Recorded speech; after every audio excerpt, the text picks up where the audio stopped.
नमस्कार दोस्तों। आज हम बात करेंगे ब्रिक्स से रिलेटेड कुछ इम्पॉर्टेंट फैक्ट्स के बारे में, जो कि अपनी सीरीज वन लाइनर सीरीज से रिलेटेड है। इसका पार्ट नंबर 3 है। देखते हैं पहला पॉइंट क्या है। हम इंग्लिश को लेकर चलेंगे, ठीक है। आप हिंदी में भी दिए गए हैं, आप हिंदी में देख सकते हैं, ठीक है। तो पहला पॉइंट है brick by using brick in construction we save.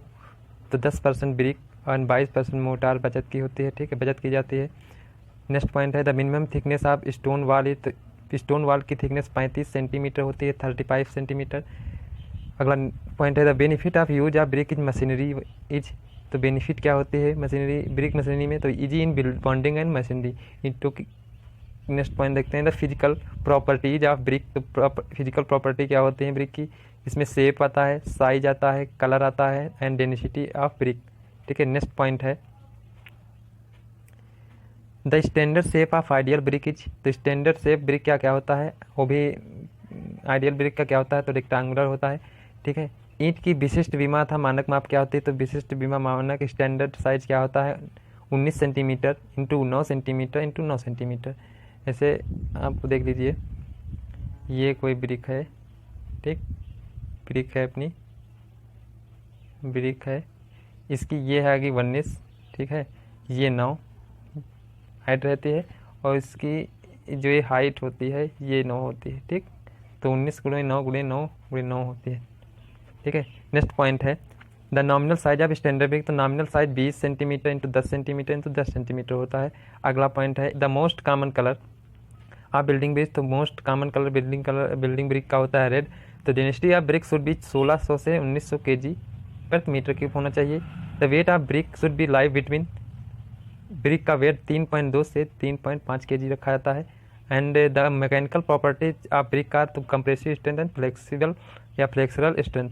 Next point है the compressive strength of brick should B 35 kg प्रति सेंटीमीटर स्क्वायर टू 200 kg प्रति सेंटीमीटर स्क्वायर होते हैं। तो flexible strength of common building brick should not be less than 10 kg से 10 kg पर centimetre से होना चाहिए। अच्छे ग्रेड की ईंट की आनमन सामर्थ्य होती है 20 kg पर मीटर स्क्वायर।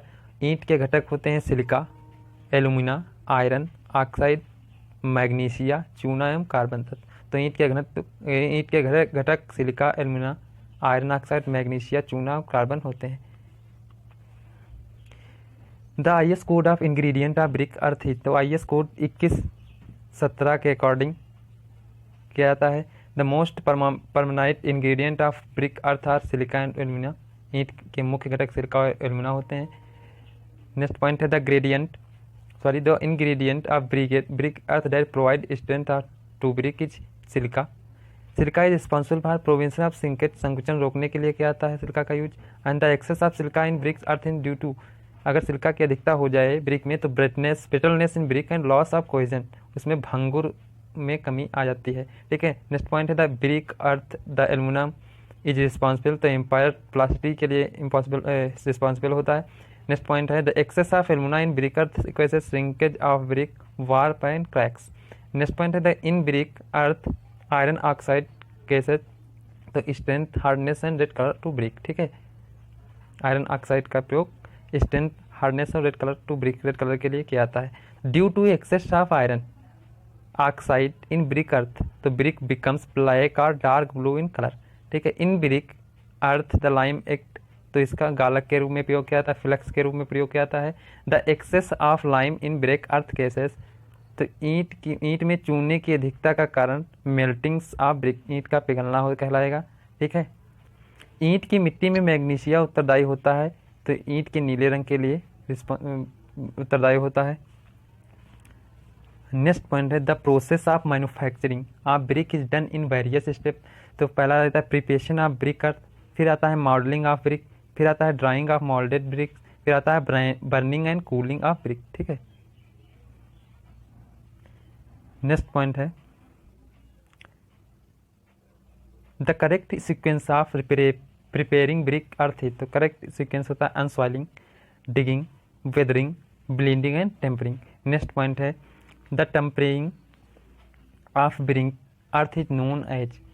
तो इसको पगिंग और क्नेडिंग बोलते हैं, ठीक है। नेक्स्ट पॉइंट है ईंट मिट्टी बनाने के लिए मृतिका, पानी व अन्य संघटकों को मिलाने की प्रक्रिया कहलाती है, तो उसको गूंथना कहते हैं। नेक्स्ट पॉइंट है द पग मिल इज यूज्ड, पग मिल गूंथने के लिए यूज किया जाता है मिट्टी को, ठीक है। To give define shape to brick we use, तो इसका माउल्ड के लिए यूज किया जाता है, सांचा जिसको बोलते हैं। नेक्स्ट देखते हैं the two type of mould are, तो माल्ड टू टाइप के होते हैं, जैसे नंबर 1 होता है स्टील, नंबर 2 वुडन, ठीक है। अगला पॉइंट है the most durable mould is, तो मोस्ट ड्यूरेबल क्या होता है, टिकाऊपन जिसको बोलते हैं, तो स्टील का सांचा जो होता है मोस्ट ड्यूरेबल होता है। नेक्स्ट पॉइंट है the wooden mould is made of, तो वुड ऑफ शीशम ट्री, शीशम ट्री का बनाया जाता है। सांचे की भीतरी माप कितनी होती है, the internal size of mould is, तो 21 centimetre into 10 centimetre into 10 centimetre भीतरी माप होती है। सांचे की आंतरिक माप क्या होती है, सांचे की आंतरिक माप होनी चाहिए, तो सांचे की आंतरिक माप ईंट के मानक माप से अधिक होनी चाहिए, more than standard size of brick. Next देखते हैं the best shape of brick can be obtained, तो स्टील माउल्ड द्वारा बेस्ट साइज या शेप मिलता है। The thickness of steel mould is, तो स्टील का माउल्ड जो होता है उसकी थिकनेस 6 mm होती है।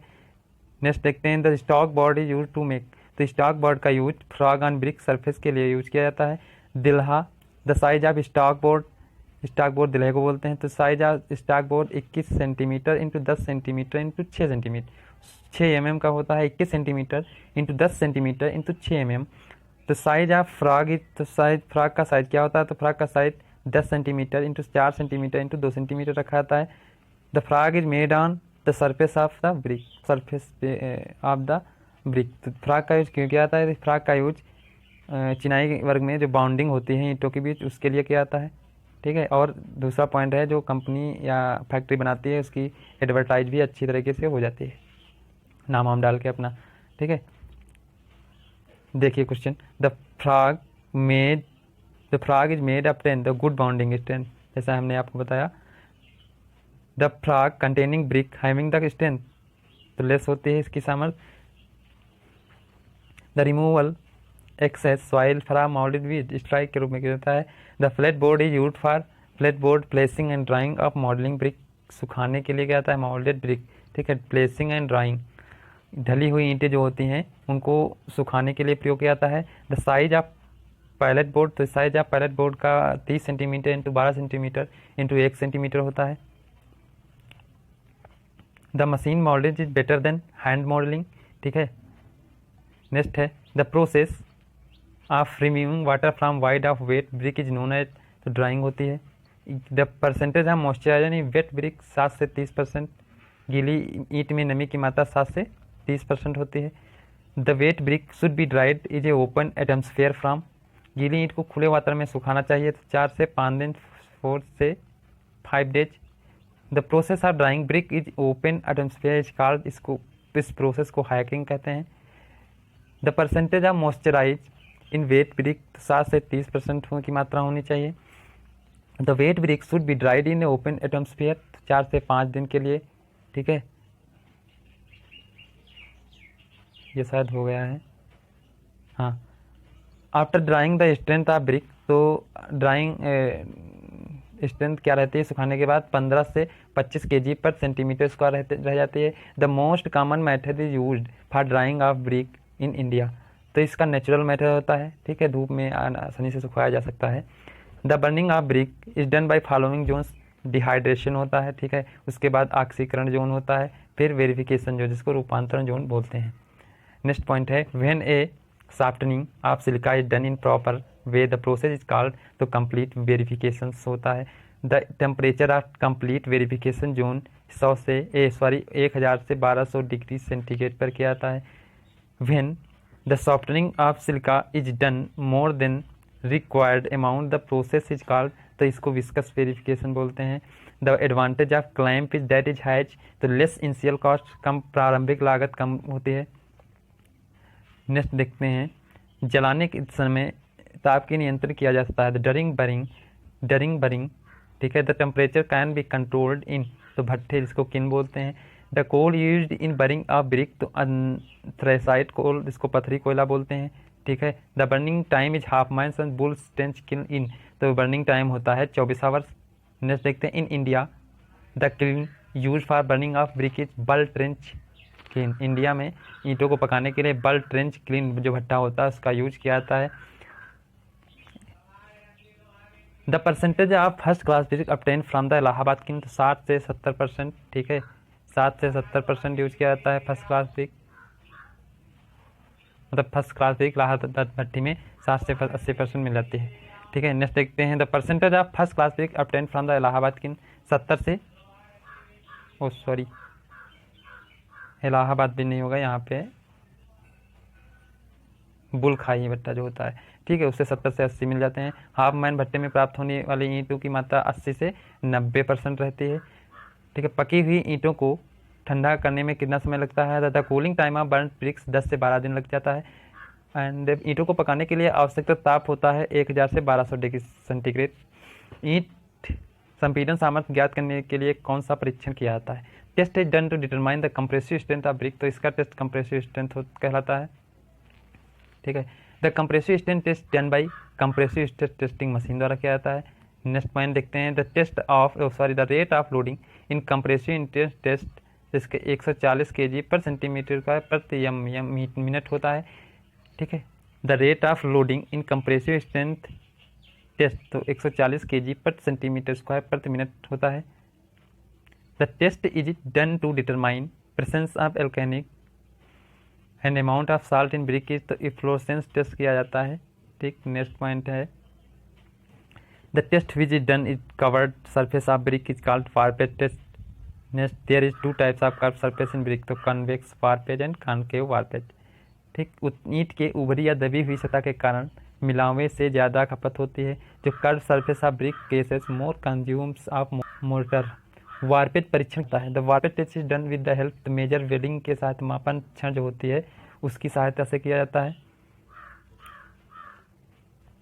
ईंट की परिमाप परीक्षण किया जाता है, ईंटों की माप के जांचने के लिए जो है the dimension test of brick is done to check, dimension of brick के लिए क्या आता है, when brick are placed according to their length allowable tolerance, तो इसकी ±6 mm होती है। When a brick is placed according to their width allowable tolerance 3 mm होती है, ठीक है, ±3 mm, ठीक। नेक्स्ट देखते हैं according to dimension the allowable length for 20 bricks is air, तो 380 ±8 सेंटीमीटर रखी जाती है।